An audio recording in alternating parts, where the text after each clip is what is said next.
할렐루야. 10월 8일 화요일 새벽 기도를 시작하겠습니다. 사도신경으로 우리 신앙을 고백합니다. 나는 전능하신 아버지 하나님 천지의 창조주를 믿습니다. 나는 그의 유일하신 아들 우리 주 예수 그리스도를 믿습니다. 그는 성령으로 잉태되어 동정녀 마리아에게서 나시고 본디오 빌라도에게 고난을 받아 십자가에 못 박혀 죽으시고 장사된 지 사흘 만에 죽은 자 가운데서 다시 살아나셨으며 하늘에 오르시어 전능하신 아버지 하나님 우편에 앉아 계시다가 거기로부터 살아있는 자와 죽은 자를 심판하러 오십니다. 나는 성경을 믿으며 거룩한 공교회와 성도의 교제와 죄를 용서받는 것과 몸의 부활과 영생을 믿습니다. 아멘. 찬송가 523장 찬양하시겠습니다. 찬송가 523장입니다.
주의 긍휼을 받을 때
오늘 우리 주신 하나님 말씀은 구약성경 호세아 6장 1절부터 11절까지 말씀입니다. 호세아서 6장 1절부터 11절까지 말씀입니다. 다 찾으신 줄 알고 저 여러분들이 한 절씩 교도하도록 하겠습니다. 호세아서 6장 1절부터 11절입니다. 보라, 우리가 여호와께로 돌아가자. 여호와께서 우리를 찢으셨으니 도로 낮게 하실 것이요 우리를 치셨으니 싸매어 주실 것입니다. 여호와께서 이틀 후에 우리를 살리시며 셋째 날에 우리를 일으키시리니 우리가 그의 앞에 살리라. 그러므로 우리가 여호와를 알자. 힘써 여호와를 알자.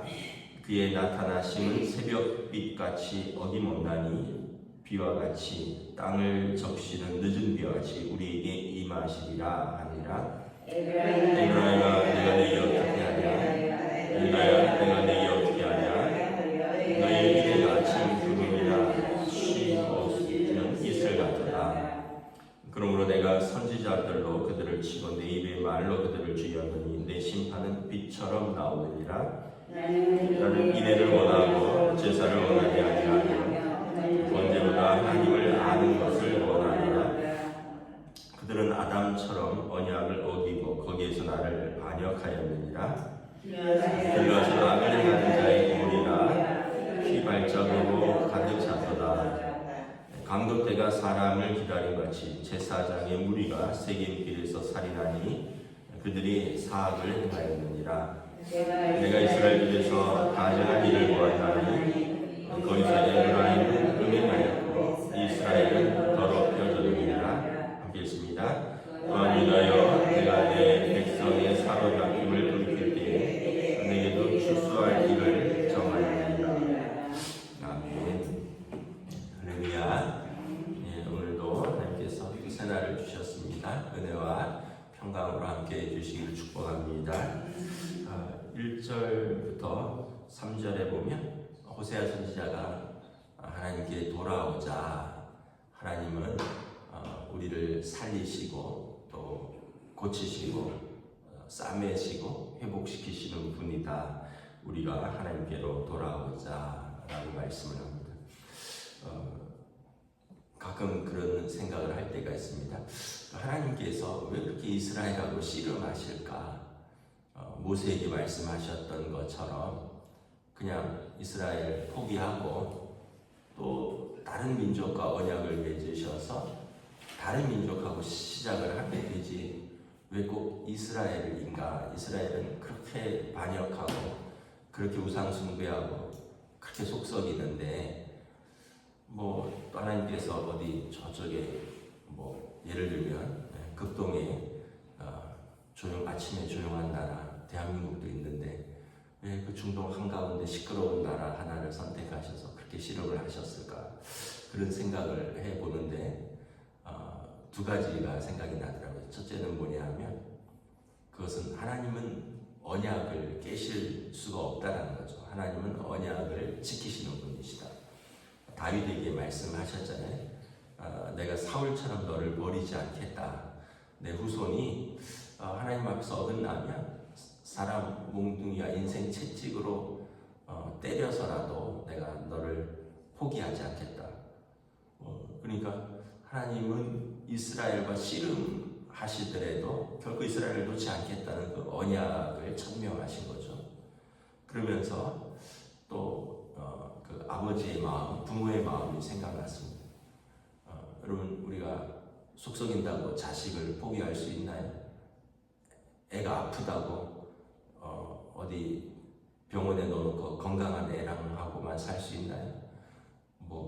또 여러 가지 어떤 가난하고 어려움이 있고 이렇다고 부모가 자식을 외면하고 어떤 잘 나가고 칭찬받는 자식하고만 살 수 있나요?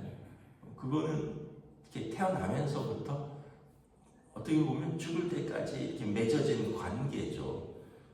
그래서 속썩이면 속썩이는 대로, 아프면 아픈 대로, 또 기쁘면 기쁜 대로, 어떤 면에서 보면 이게 놓을 수도 없고 결국은 이제 그거예요.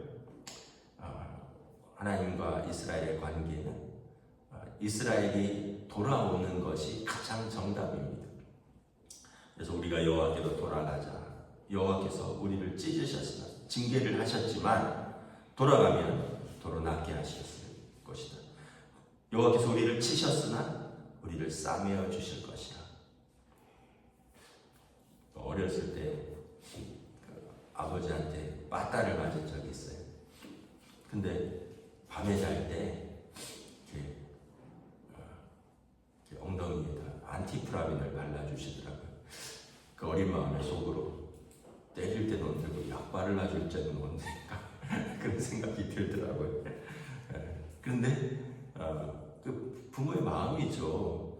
잘못하면서 매도 맞았지만 또 먹는 또 뭐 종아리나 엉덩이 보면 또 마음이 아프니까 그 약 발라주는 거죠. 하나님 아버지가 그런 거죠.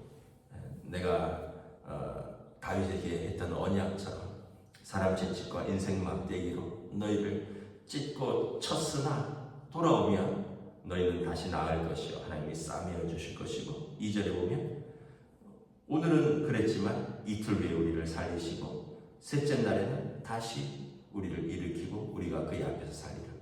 그러니까 돌아오면 급속도로 회복되는 겁니다. 탕자의 비유에서 아버지가 기다리고 있었잖아요. 돌아만 오면 아버지는 맨발로 뛰어나가서 아들을 맞이하고 아들을 옷 씻기고 옷을 갈아입히고 가락지를 끼우고 잔치를 벌이는 거죠. 3절에 그러므로 우리가 여호와를 알자 힘써 여호와를 알자 그의 나타나시면 새벽빛같이 어두워나니 비와 같이 땅을 적시는 늦은 비와 같이 우리에게 임하시리라. 사람들이 이제 의심을 하는 거죠. 나 같은 죄인이 아들이 그럴 수도 있잖아요. 탕자애가 돌아가면 아버지가 나를 맞아주실까? 마치 형처럼 나를 비난하거나 나를 맹대하지는 않을까? 이런 두려움이 있었잖아요. 그래도 아버지 집에 종이로라도 돌아가자 하고 돌아갔더니 사실 아버지를 잘 몰랐던 거죠. 근데 갔더니 아버지는 새벽빛같이 어김없이 아들을 사랑해줘.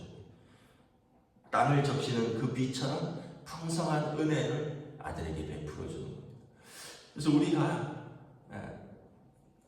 물론 어떠한 죄도 하나님 앞에 거룩함 앞에 용납될 수 없지만 또한 한편으로는 어떠한 큰 죄도 그 크신 하나님의 사랑 앞에서 못 덮어주실 사랑이 없다는 거예요. 그래서 하나님을 알면 어김없이 우리를 사랑하시고 우리를 용서하시고 우리에게 은혜 베풀어 주시는 그 하나님을 알자, 힘써 하나님을 알자라는 것입니다. 4절에 보면 이 에브라임, 유다, 이제 북이스라엘과 남유다를 말하는 거죠. 너희의 인애는 아침 구름이나 쉬 없어지는 이슬 같으다. 이제 사람들이 자기들은 이제 인애가 뭐냐 하면 이제 어떤 면에서 보면 자기들의 어떤 그 이제 뭐 올바름 또 사람에 대해서 뭐 이렇게 은혜 베풀고 뭐 자비롭고 자기들의 행실의 올바름 이런 것을 총 포함하는 거거든요. 인애가 이제 히브리어로는 헤세드인데 신실함이란 뜻입니다. 하나님 앞에 신실함, 사람 앞에 신실함 이런 건데 에브라임과 너희의 유다야 너희의 인애는 아침 구름이나 쉬 없어지는 이슬 같도다. 가끔 이렇게 아침 일찍 고속도로를 달리다 보면 어떤 구간에서 안개가 자욱할 때가 있어요.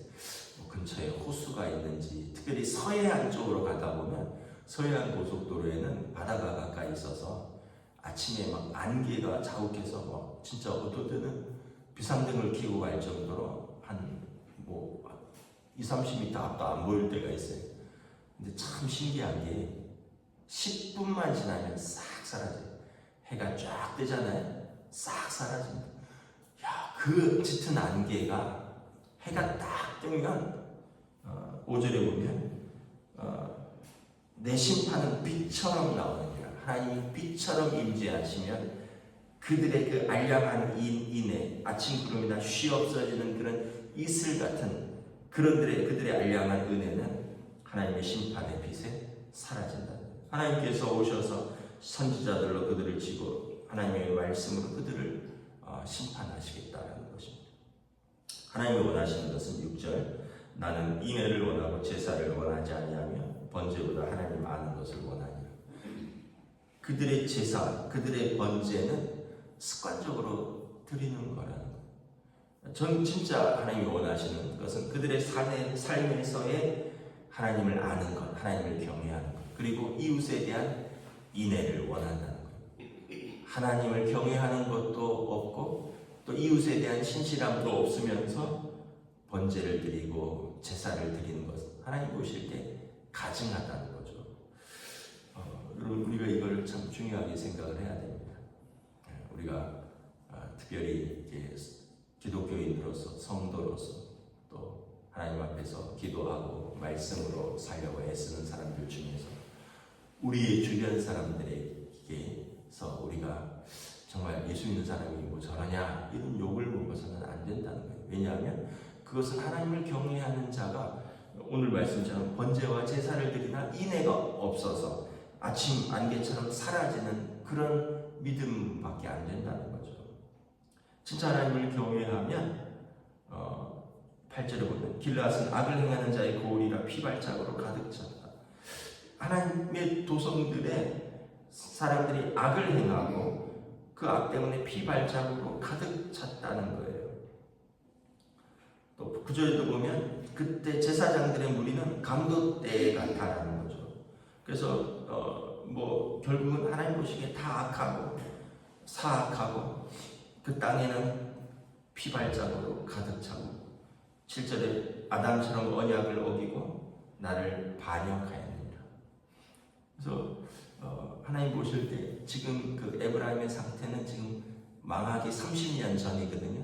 30년 후에 망할 줄을 모르고 그들의 삶에 마치 잠언에 나와 있는 것처럼 어리석은 자는 마음에 하나님이 없다 하면서 그 눈에 보이는 것이 전부인 줄 알고 자기 마음대로 산다라는 거죠. 그런데 하나님이 딱 부르시면 이 땅에서의 삶은 아침 안개처럼 사라지고 그들이 빛 가운데 임하시는 하나님의 심판대 앞에 설 때 어떻게 너 자신을 설명할 거냐라고 말씀을 하는 것입니다.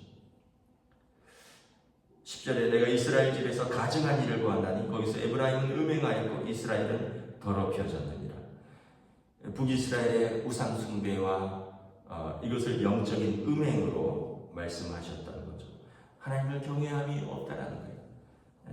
복이 된다고 하면 여기 가서도 빌고 저기 가서도 엎드린다는 거예요. 10절에 11절에 보면 유다야 너도 마찬가지다. 내가 내 백성의 사로잡힘을 볼 때 내게도 추수할 일을 정하였느니라.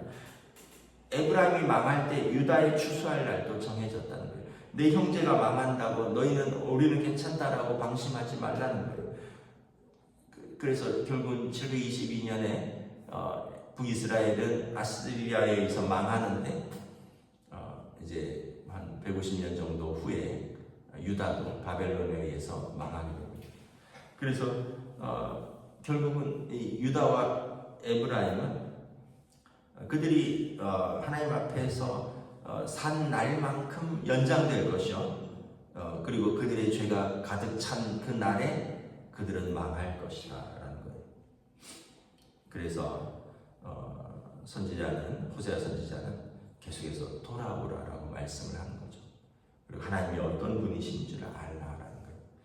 하나님은 그 의미 없는 어떤 형식적인 제사보다 하나님을 아는 자, 하나님을 경외하는 자, 하나님을 사랑하는 자, 그리고 그 하나님을 경외함과 사랑으로 이웃에게 인애를 베푸는 자들, 그런 사람들을 원하시니 너희가 하나님께로 돌아와서 그 사랑을 회복하고 그 은혜를 회복하라 말씀을 하는 것입니다. 제가 로잔 대회라고 최근에 끝났습니다. 송도에서 열리는 그 복음주의 기독교 세계 대회인데 거기에서 한 메시지를 들었는데 이제 이번에 호스트가 대한민국이 우리나라라는 거죠. 우리나라에서 개최됐는데 이제 마치 유럽과 미국의 기독교처럼 대한민국 기독교가 급속도로 쇠약해지고 있는데 그 이유는 무엇이냐? 복음이 들어와서 하나님이 은혜를 주시고 또 가난한 나라가 이제 부유하게 되는데, 이 호세아서 말씀처럼 그들이 번영할수록 부유할수록 자기 영광을 취하고 하나님을 멀리한다는 거예요. 과거 유럽이 그랬고 미국이 그랬고 점점 더 부유해질수록 자기 영광과 자기 즐거움에 취하고, 그래서 그들의 예배는 형식적이 되고, 그래서 그들의 자녀들이 볼 때 그 형식적인 예배와 여기 말씀처럼 제사는 드리고 번제는 드리는데 삶에는 인애가 없는 삶, 하나님 경외하지 않는 삶을 보면서 그 다음 세대들이 이제 그 부모 세대를 떠나서 믿음을 저버리는, 유럽이 그러했고 미국이 그러했고 한국도 그대로 따라가고 있다. 그 로잔네의 한 메신저의 그 말씀이었습니다. 그래서 그럴 수 있겠구나. 우리 가난할 때는 그렇게 하나님 앞에 엎드리고 기도하고 울부짖었는데 하나님이 은혜 주셔서 이제 그 가난을 벗어나고 좀 부유함을 갖게 되니까 이제 사람들이 그 가난의 시대 때 그렇게 그 갈급하던 마음들을 잊어버리고 이제 하나님을 떠나고 이제 형식적인 예배와 형식적인 종교 생활로 훑어가니까 점점 더 부유함 속에서 자란 우리 아이들은 뭐 아빠 엄마를 보니까 형식적이네. 우리가 뭘 그렇게 요즘 아이들은 되게 직선적이거든요. 싫으면 싫다, 좋으면 좋다, 아니면 아니다. 우리 어른들은 싫어도 그냥 하고 좋아도 그렇게 표시 안 내고 그러지만 요즘 아이들은 싫으면 싫다예요. 좋으면 좋다고. 근데 우리 아이들 보니까 아빠 엄마 신앙생활이 형편없네, 형식적이네. 뭐 주일날 예배는 드리는데 집에서 하는 모습들, 집에서 가족들에게 하는 모습들, 살면서 어떤 기독교인으로서의 오늘 말씀처럼 하나님 합당할 인애가 없는 삶을 보면서 아이들이 신앙을 떠난다는 거예요. 그래서 모태신앙으로 태어났는데 심지어는 뭐 아버지가 뭐 목사님 장로님이고 뭐 엄마가 권사님인데도 떠나는 아이들이 그냥 숱하다는 거예요. 그리고 속수무책으로 한국교회가 무너지고 있다, 이런 말씀을 들었습니다. 결국은 그럼 어떻게 해야 될까? 그러니까 아이들의 회개를, 아이들이 하나님께 돌아오기를 우리가 기도하지만 먼저 우리의 신앙생활을 돌아봐야 된다는 거죠. 먼저 우리가 힘써서 하나님을 알고 먼저 우리의 삶에서 하나님의 인애를 회복해야 된다는 거예요. 우리가 그 다음 세대, 자녀 세대에 대한 그 사랑과 안타까운 마음을 이제 우리의 삶에서 하나님 앞에서 보여주고 사람들 앞에서 보여줄 때 우리의 자녀들이 이제 다시 하나님 앞에서 그들의 그 갈급한 삶, 사실은 그 아이들도 하나님을 떠나지만 세상 가운데서 살아가면서 이제 아침 안개와 같고 또 이슬같이 쉬 없어지는 그들의 인애 때문에 그들도 고민할 때 다시 하나님 앞에 서 있는 부모 세대, 다시 하나님 앞에 무릎 꿇고 있는 부모님 세대를 바라보면서 그들도 돌아올 것입니다. 그래서 여러분, 우리가 결국은 하나님 앞에서 힘써 하나님을 알고 힘써 하나님께로 돌아오고, 그리고 우리의 삶에서의 복음의 회복, 우리의 삶에서의 은혜의 회복이 하나님께서 원하시는 성도의 삶이다라는 것을 오늘 호세아서는 다시 선포하고 있고 다시 우리에게 말씀하고 있는 바입니다. 저 여러분들이 이러한 은혜의 회복과 다시 또 하나님 앞에서 이 믿음의 회복을 위해서 기도하는 우리 세대가 될 수 있기를 주님의 이름으로 축복합니다. 기도하겠습니다. 하나님의 은혜를 감사합니다. 오늘 호세아 선지자가 에브라임과 유다 그리고 그 땅의 강토함과 또 어떤 피 흘림에 대해서 아침 안개와 같고 이슬처럼 사라지는 그들의 인애에 대해서 경고하고, 하나님께서는 그들이 돌아오기만 한다면 그들을 싸매시고 고치시고 다시 살리시고 회복시키시고 일으키실 것이라 말씀합니다. 하나님께서 원하시는 것은 제사가 아니라 인애요, 번제가 아니라 하나님을 경외하고 하나님을 올바로 아는 것이라 말씀하고 있습니다. 오늘 우리에게 기회가 주어져 있을 때 우리가 하나님을 올바로 알고 또 하나님 앞에서 우리의 예배와 더불어서 우리의 믿음의 삶으로 하나님 앞에 나아가는 한국교회 또 우리 성도들이 될 수 있도록 인도하여 주시옵소서. 감사를 드리오며 우리 주 예수 그리스도 이름으로 기도드리옵나이다. 아멘. 하늘에 계신 우리 아버지 이름을 거룩하게 하시며 아버지 나라가 오게 하시며 아버지의 뜻이 하늘에서와 같이 땅에서도 이루어지게 하소서. 오늘 우리에게 용할 양식을 주시고 우리가 우리에게 잘못한 사람을 용서하여 주는 것 같이 우리 죄를 용서하여 주시고 우리를 시험에 빠지지 않게 하시고 악에서 구하소서. 나라와 권능과 영광이 영원히 아버지의 것입니다.